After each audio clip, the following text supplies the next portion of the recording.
Well, thank you very much for having me today. I am the head of recovery and resolution for Group BPC, which means I'm in charge of setting the resolution plan for the 8th largest European bank, which is also a cooperative bank. And we hold 20% market share in France, and cooperative banks together hold 80% of the retail market in France. So. A large part of this speech is actually inspired by practice and by the dialogue that I have with the Single Resolution Board teams. I'll talk about 4 points. The first being how much TLAC and how much MREL. The second is how to compute the requirement. The third is the hot question of MDA. And the fourth one is the question of internal MREL. So to address the question of subordination and the relevance of MREL, I'd like to take the image of a cruise ship and banks. And so in a cruise ship, you have proven security system and security framework to save what is critical within a ship. And it's actually, I'm talking about passengers. And so you can see on the image, you have safety boats. And they have one very interesting characteristics. They float. And we know they float. It's proven. And you'll see why I'm insisting on this.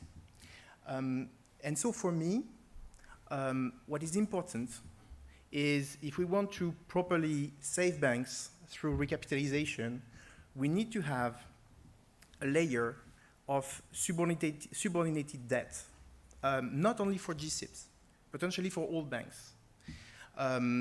And we know that bailing in, meaning converting into equity, subordinating debt, there is no creditor worst of issue. We know it works. And so this should be adequately sized, depending, of course, on the size of the bank, so the size of how many passengers you have, but also the complexity, and also the risk, which is very important. Because in Europe, of course, you have the GSIBs, and they bear some risk within the system, but you also have a lot of small banks, and all those banks are not risk-free. And in the recent examples that Stephanie explained to us, there was no GC, by the way. Then, in this world, I'd like to think about what could be or should be avoided. And according to us, it's a one-size-fits-all framework. When you have is basically another ship, exactly the same size as the first one, with the idea that in a storm, everybody will jump from the first one to the other one. Here, the question of MREL is it proven that I can convert eligible debt, any eligible debt, into equity without running into problem for no creditor worst off or things like this? And so, at the end of the day, it's a question of efficiency, and it's a question of level playing field. It's a question of level playing field within Europe, and it's also a question of level playing field with the US. And so, the FSB term sheet has set a standard, and the calibration should not go above this standard, just because we need to compete at the same level with the US. And also, what I said is calibration should take into account not only the loss given default, so loss given default is basically the size of the institution, but also the probability of default, meaning the risk profile of the institution.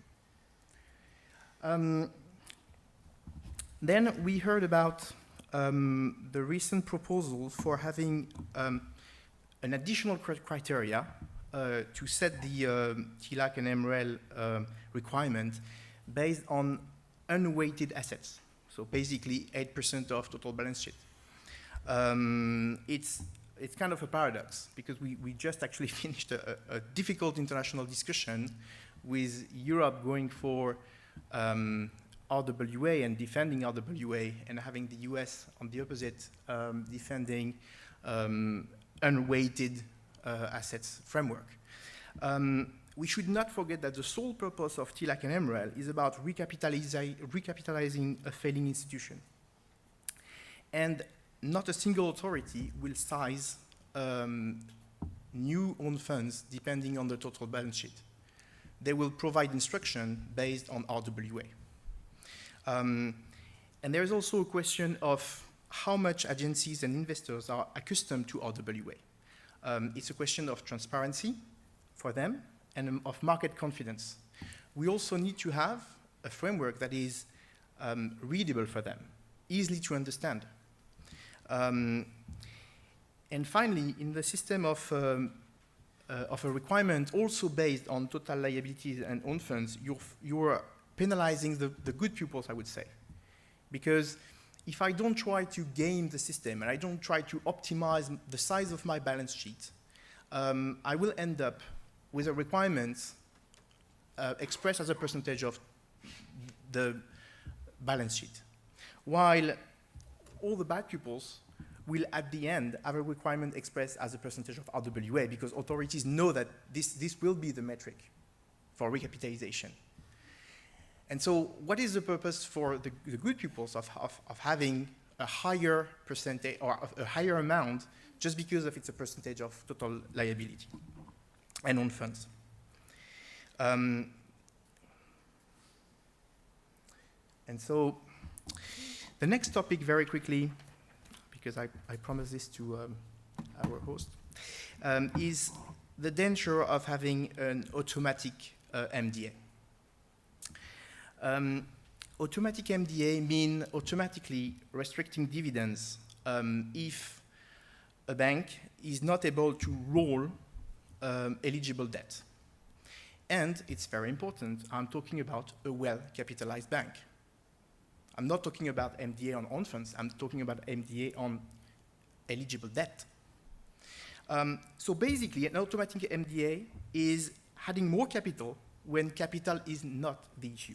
Interesting. What worries us is people underestimate the probability of having MDA breach. To understand this, we need to weight the probability of losing 1 billion in terms of net results, so it's an MDA on own funds, with the probability of not being able to roll 2 billion of own debt at a time of crisis for a currently well-capitalized bank. We're really talking about the difference between the two. And we can quickly understand that the second case is much more likely to happen at a time of crisis due to market conditions. And at last, MDA will translate into, for banks, into them having to issue much more debt at higher yield so that they mitigate the risk of automatic MDA. And so issuing much more debt at higher yield means at some point adding riskier assets on the balance sheet because banks will not want to lose money. And so just increase the risk profile of the institution. And so what I'm saying here is MDA is a very important tool. Don't misunderstand me. What I'm just saying is currently authorities have all the discretionary powers to forbid capital release. We should just trust them and don't have just an automatic system that might create some problem and send some wrong signal at a time of crisis for well-capitalized banks. And my last point will be on internal MREL. So it's a very cooperative bank problem, I would say. But at the same time, I think it cannot be just avoided. Cooperative banks already benefit from safety nets through solidarity schemes. It means, in practice, that losses at one bank will be absorbed by own funds of sister institutions. And it's usually enforced by law. So by creating internal MREL, what the regulation is doing is just extending a system that actually exists in cooperative banks to non-cooperative banks. And what we're saying is, and by the way, it's just a home topic, so there's no question of home host here. What we think is internal MREL is just a redundant scheme for cooperative banks. We don't see really the benefit of it. And so for us, there is two paths, either applying internal MREL by counting in terms of own funds all the own funds that will be available through solidarity, or simply waiving internal MREL for cooperative banks and for entities which are, of course, covered by a solidarity scheme.